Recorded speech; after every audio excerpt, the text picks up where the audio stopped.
Hi, my name is Jess, and this is Pirate.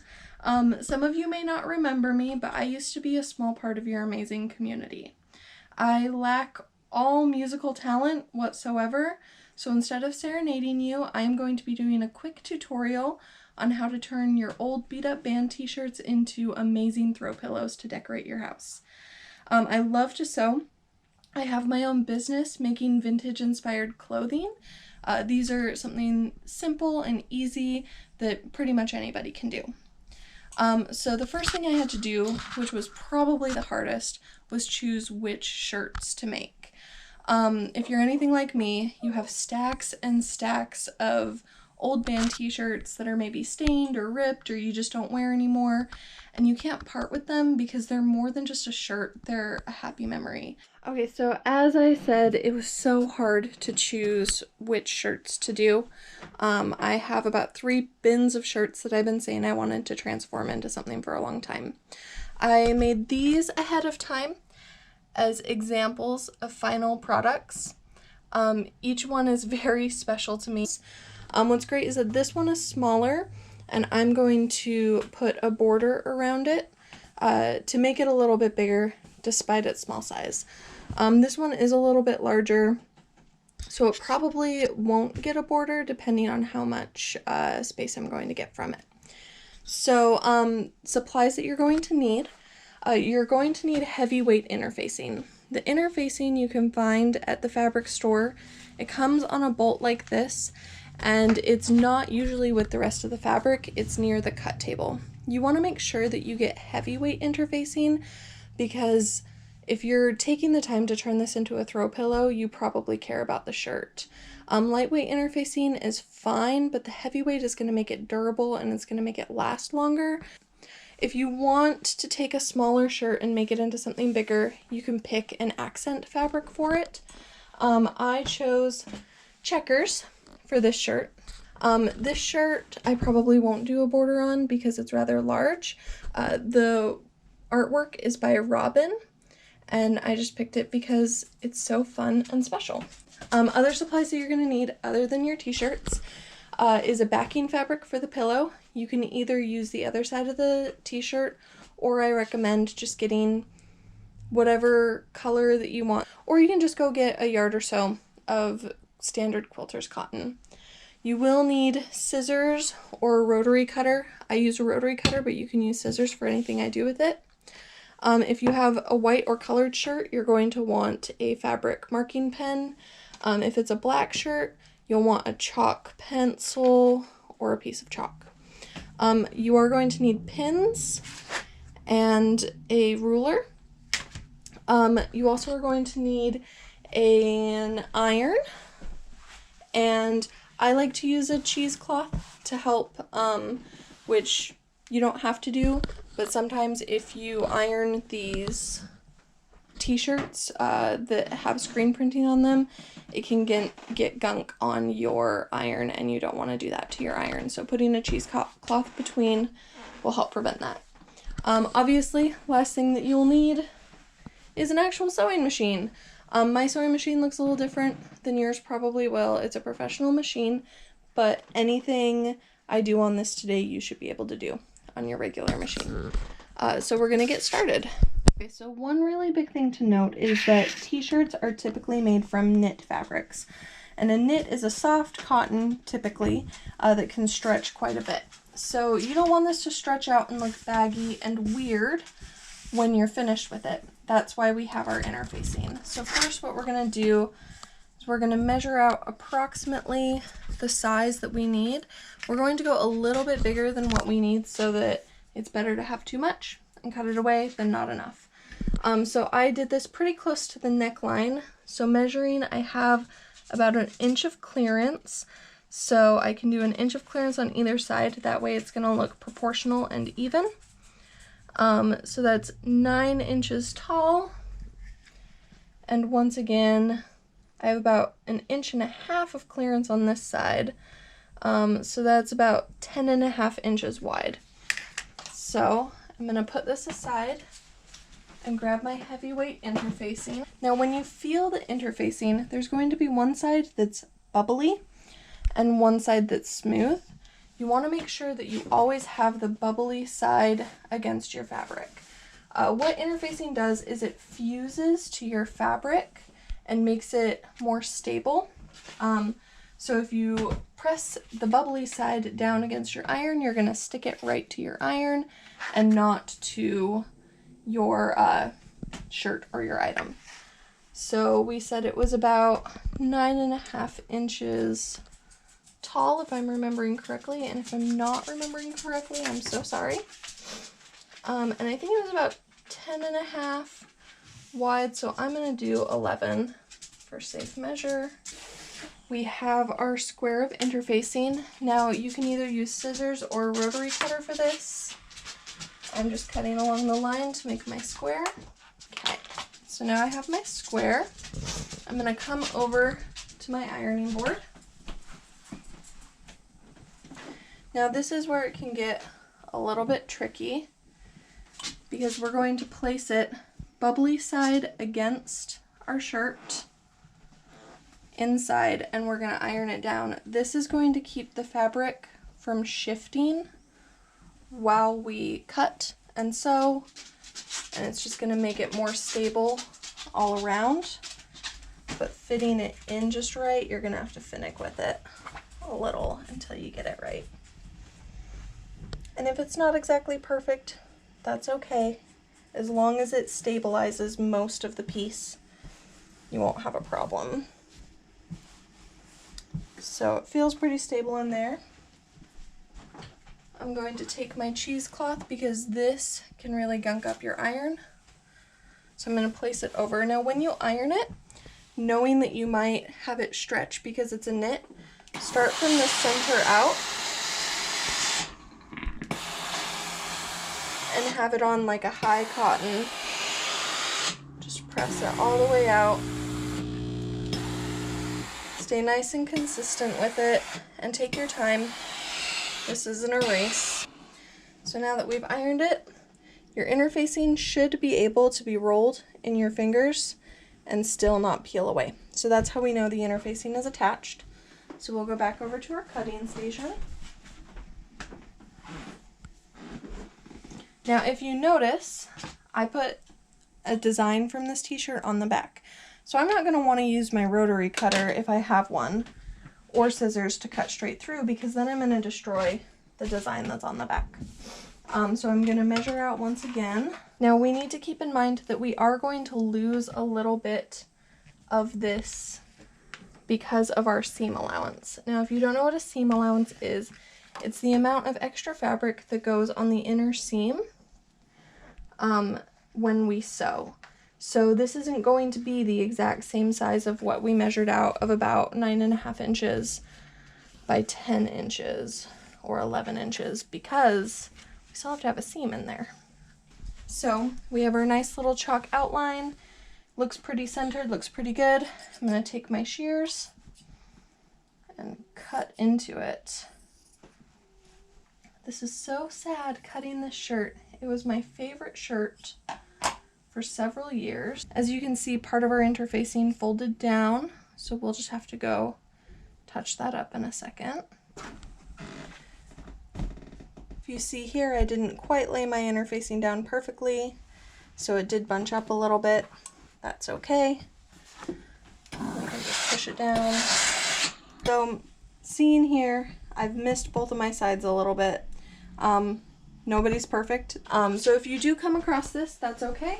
You have extra interfacing, just go back over to your interfacing and go ahead and cut some more.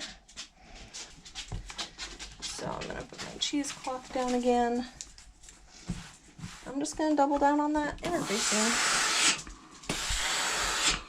Luckily, the majority of the shirt was interfaced, so I don't have to worry about it stretching or warping too much and putting on the second coat. Now we have our interfacing all the way through, and we're going to repeat that with our other shirt. As you can see, I have interfaced our second shirt. Now this one didn't have anything on the back of it, and I'm going to use that to my advantage. Instead of just having the fabric and the interfacing, I'm going to double down with the back of the shirt to give it just a little bit more heft to it, make it a little bit more durable.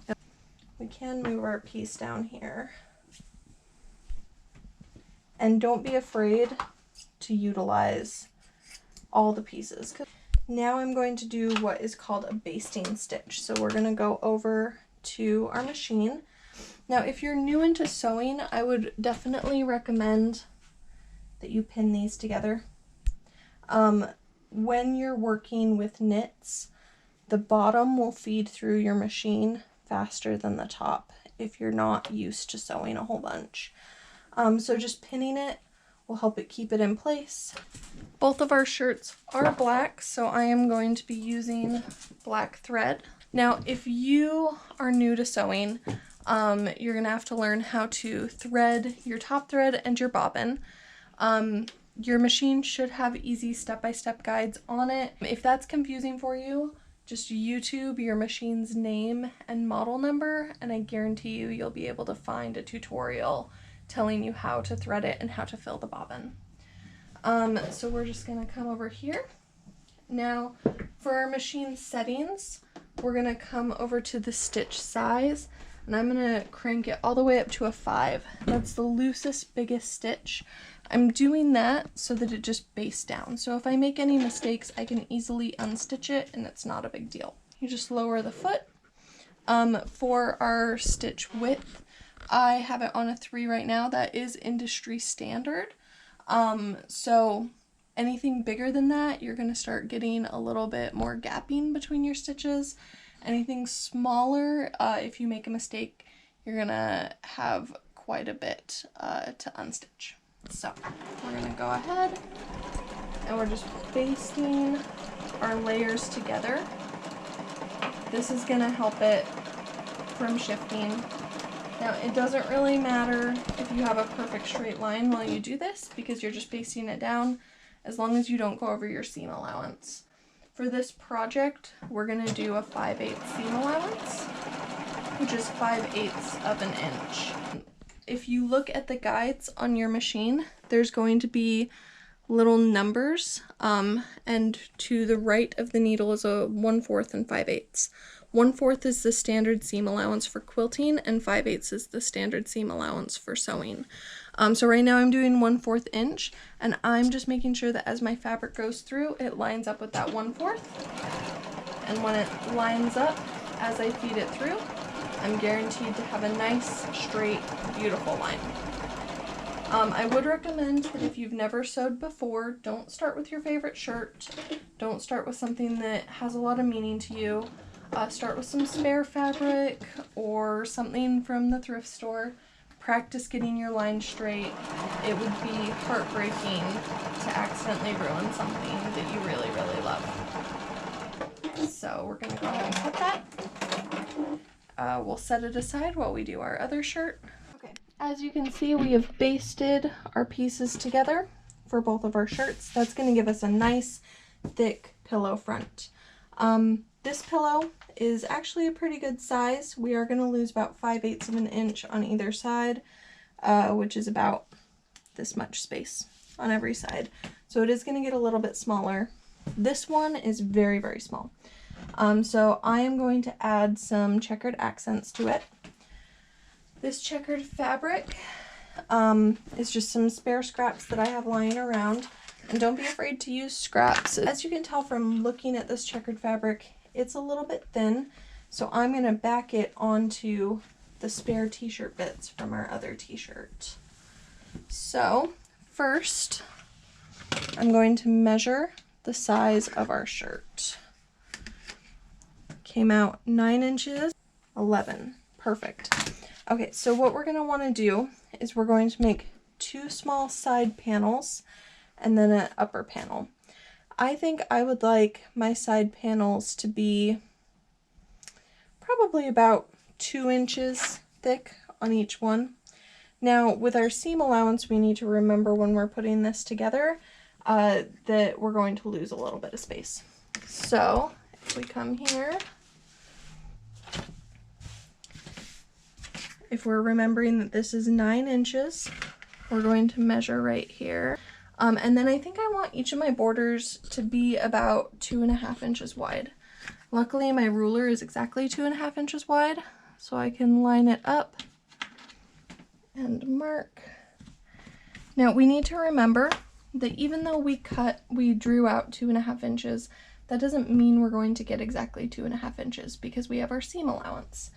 Usually I would do a 5/8 seam allowance, but since I want to use the shirt for a few different things, I'm going to do the 1/4 inch seam allowance.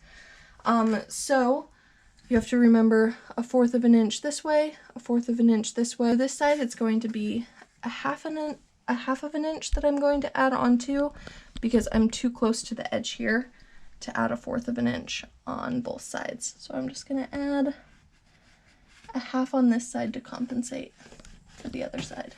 That is going to give us our side piece backing. I'm going to cut it out. Alright, so we have our little backing piece ready, and I'm going to cut out my checkers. Now instead of cutting it with the fabric folded over so I get 2 pieces, since checkers can look out of alignment so easily, I'm just going to line this up on the checkers so that I cut a piece that looks good. Now remember to use as much of your fabric as you can, that way you can have more fabric for more projects later. Now if you notice my edges were curling up a little bit, and we want to make sure that that doesn't happen, so I just flipped it over to the other side so that instead of curling up, they curl down, and I can flatten it out and still have my nice straight edge. Okay, so we have our pieces, but we have to keep in mind that this backing is still made from t-shirt fabric. And what we know from t-shirt fabric is that it is stretchy and a pain in the butt. So we're going to pull out our interfacing again. We're going to interface these because we want them to be just as strong and secure as the rest of the front of our pillow. Now when you do this much interfacing, especially with the heavyweight interfacing, you are going to have some bulky seams, but if you love this pillow, if you have it for years, that's going to wear down with time, and you're going to be glad that you went heavier at first so that it lasts longer. Okay, we're just going to press this down. Since we don't have any of the screen printing on these pieces, we don't have to worry about our cheesecloth. We can just press it directly. Now with the fabric, it might be hard to tell with this on the camera, but there's what they call a right side and a wrong side of the fabric. The right side is the part that you want everyone to see. The wrong side is the faded part, the inner part that doesn't have the design that you want. So we're going to make sure we put right side up on our backing panels. We can pin it, and we're going to baste it down. Now we're remembering that we decided to do a 1/4 inch seam allowance, so that means we're going to do a very thin basting so that our basting stitches don't show through our seam allowance. So just make it as small as you dare. This is just to make sure that the two fabrics don't split up from each other. When you need to pivot at these corners, you just raise your presser foot with the needle down, pivot the fabric, and then keep going, but make sure that your needle is down. So we're going to do that on both of our pieces. Okay, so now we have our pieces that we've made to go along the sides. What we're going to do is we're going to take the two right sides, or the pretty sides, and face them together, lined up. We're going to pin it down. We're going to do that on both sides. Now we're going to go back to our machine. So now we are no longer basting, which means we need a stitch that's not going to fall apart easily. So we're going to go over to our settings, and we're going to bring this down to a 2.6. Industry standard is a 3. I'm doing just a little bit smaller because I like it a little bit smaller. It's totally up to you. I would just say don't go below a 2 and don't go too much further above a 3 unless if you want to do a loose stitch. So now that we're not basting, we don't want our stitches to fall apart, which means we have to do what we call a back stitch or a back tack. Most of your machines will have a little button that has an arrow doing a U-turn. So at the beginning and end of every stitch, you want a back stitch. So we're going to go couple stitches in, hold this down while we do a couple stitches backwards, and then we're just gonna straight stitch it. Now notice that I'm making sure that my new stitch is never smaller than my basting stitch, because I don't want my basting stitch to show, and I'm maintaining my 1/4 inch seam allowance. We're at the end, so I'm back tacking, and then we can cut it and go ahead and do the other side. So we're just going to press this. I always press into the darkest fabric so that if the seam shows,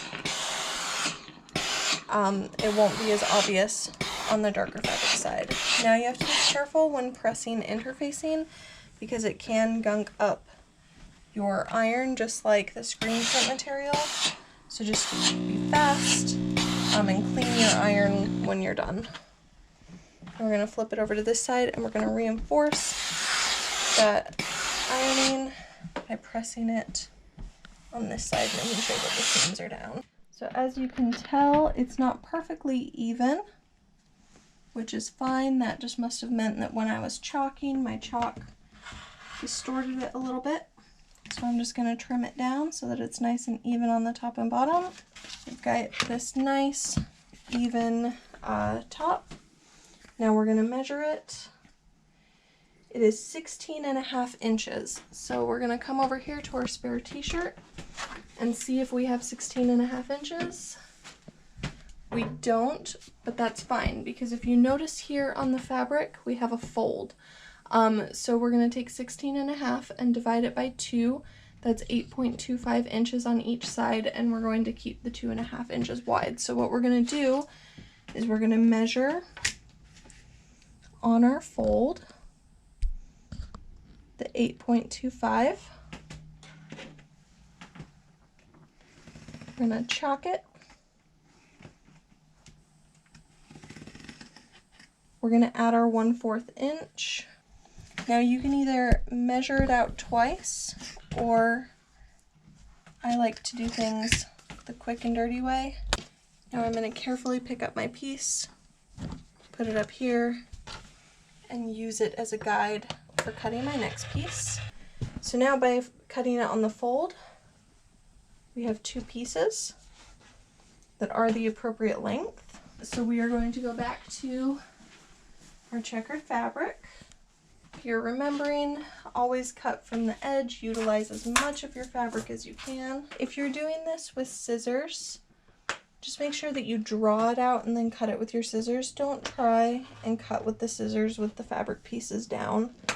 It's going to get skewed, it's going to get messed up. So we have our pieces. We can put our checkered fabric aside, and we are back to our trusty interfacing. I'm not worrying about getting this perfect, because I know I'm going to clip away the interfacing at the end. So now I'm going to go back to my iron. We'll roll it, make sure that it's not budging. Go back to our checkers. Make sure we have our pretty side facing up. We're going to pin them down and sew them down just like we did the first 2 panels of checkers. So we have our top piece. Now we're going to have our right sides, or our pretty sides, facing down. I'm going to go ahead and pin this. We're going to go back to our 2.6. That way it's a secure stitch. Make sure we keep our 1/4 inch seam allowance. Back tack at the beginning. Cruise on through. So now we have our pieces. We're going to go over to our iron and press it up. We have a pretty neat pillow front. So we'll come over here. Can trim away the excess. Now we need to give our pillows a back and stuff them. At this point, we've done the bulk of the work, and it's pretty easy from here. I have found some backing fabric. You don't want to just lay this out and cut it. You can either measure it exactly and follow the measurements, or we're going to flip this over. I'm going to go ahead and cut that out. Now we're going to interface the backing as well. This is an option. I picked a red for the back of the storming stages and stereos to accent the front. We're going to interface the back and press them down. So we're going to put the two right sides, or the two pretty sides, together. So we are going to have to turn this inside out. Just mark along the bottom edge 2.5 inches. If you have bigger hands, I'd give yourself an extra 1/2 inch on either side. So we're going to go back to our 5/8 seam allowance. Now if you notice I'm not starting at one edge, this is so that I can leave a hole to flip it inside out and stuff it. So I'm on my last line. I didn't mark on this one, so I just need to keep aware of where I started my seam, give myself enough space. Go ahead and back tack. Now we're going to get ready to flip this inside out and finish it. And at every corner, you want to clip until you're about 1/4 an inch away from your stitching edge. This is going to make it so that you can have pretty tight corners. We get to flip them inside out and get an idea of how this is going to look. So you're going to reach in through the hole that you left at the bottom, grab a corner, and flip. Now these are very thick because we did a lot of interfacing, so you're going to have to just be patient. Don't yank too much or else you're going to rip at the stitching at your hole, and you're going to have to flip it inside out again and restitch because you don't want a big tear. Okay, so we flipped them inside out and we have the start of our pillows. Now what we're going to do is we're going to push out the corners. This is a corner pusher that comes with a tube set that you can get at the fabric store, but you can also use a chopstick. Just keep in mind that a chopstick's point is a little bit sharper, so you need to be careful as you push out the corners. So you're going to put the stick in the pillow and just work the corners until you have a nice, pretty point. So we have both of our pillows with their corners pushed out. We're going to get polyfill to fill the pillows. Grab our polyfill. It's this big stuff. You're going to get fuzz all over you, and you're going to shove it in through the hole. Now, as you shove it in, always push it to the corners first. So once you get that first little bit in, work it to the corners and really push it in those corners, or else you're going to have flat, empty, icky corners when it's all said and done. When you're stuffing your pillows, you want to overstuff them. When you think you have too much stuffing in there, put in a little bit more. Just going to keep doing that until both of our pillows are nice and full. So now we have our stuffed pillows. They look pretty good. We're going to slip stitch the inside to close them because it's not going to work so well with this big gaping hole. You'll just get a needle and thread. Go ahead and poke it through. Now the point to slip stitching is to make the stitching invisible as much as possible. So you're going to go right along the seam edge. And the closer together you get it, the less obvious it's going to be, but the longer it's going to take. So try to have patience. Okay, now we have our completed slip stitch bottoms. You can hardly even tell that we hand stitched it. All that's left is to get all of the extra fuzzies off. But I would like to take a moment to thank Conrad for all of the love and support that he has shown everybody, especially me, but everybody within the scene for too many years to even count. And to Tiger for arranging this. He is one of the most wonderful and amazing people I have ever met, as well as Conrad. And Utah would not be the same without the two of them working very hard. Also, thank you to everyone else who played today and has played all of the other InstaFests throughout the past year. So let's take our finished pillows and see how they look. I might be tooting my own horn, but I think they look pretty good. I'm really happy with them. I hope you all have enjoyed this video, and I hope that it has inspired you to try a little bit of sewing. Please reach out if you have any questions, if anything in the video is confusing to you that I can clarify for you, or if you want to see more, maybe some apparel sewing or anything else. Thank you.